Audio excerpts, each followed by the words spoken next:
আমরা খলিফাতুল মুসলিমিন হারুন আর রশিদের নাম শুনেছি। ইসলামে কয়েকটা খেলাফত আছে। খেলাফত মানে ইসলামী শাসন ব্যবস্থা।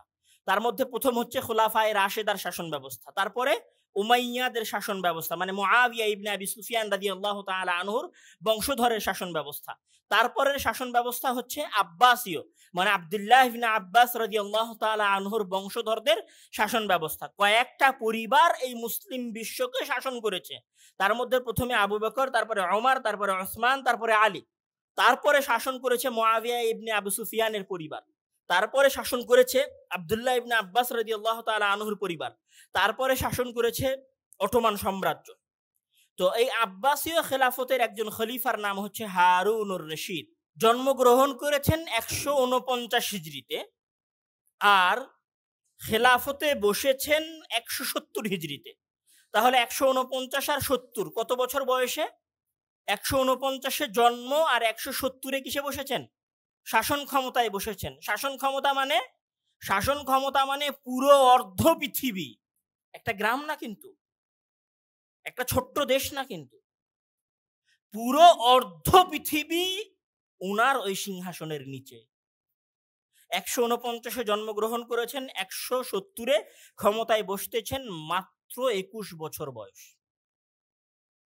মাত্র 21 বছর বয়স।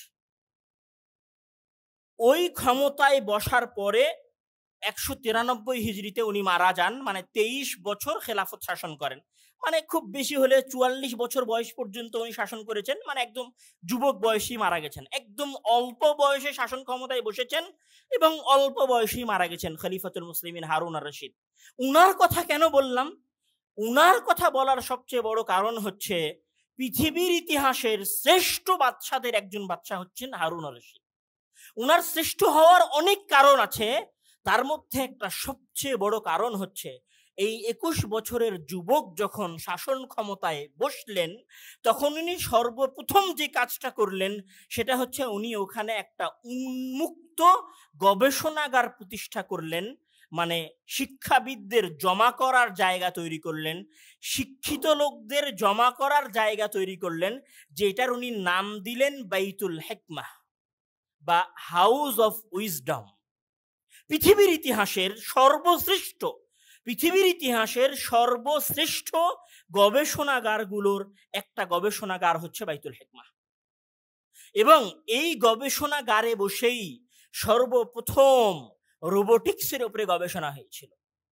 এই গবেষণাগারের থেকে সর্বপ্রথম মহাকাশ গবেষণা সংস্থা স্থাপন করা হয়েছিল, যেটার নাম হচ্ছে মুমতাহানা, যেটা বাগদাদ নগরী থেকে অতীব নিকটে ছিল। এই গবেষণাগারের এক একজন গবেষকের তৎকালীন সময়ের বেতন বর্তমান সময়ের মেসি এবং রোনালদোর চাইতে বেশি ছিল। এবং ওই গবেষণাগারের যে সমস্ত গবেষণা প্রবন্ধ তৈরি হয়েছে, যে সমস্ত গবেষণা লিপিবদ্ধ হয়েছে, সেইগুলো পৃথিবীর ইতিহাসের শ্রেষ্ঠ গবেষণাগুলোর একটা গবেষণা ছিল। তার মধ্যে একটা মজাদার ঘটনা হচ্ছে ইউরোপের তৎকালীন বাদশা শার্লক, ওনার নামের প্রথম অংশ আমার মনে পড়ছে না, উনাকে হারুন আর রশিদ একটা ঘড়ি পাঠান, একটা ঘড়ি।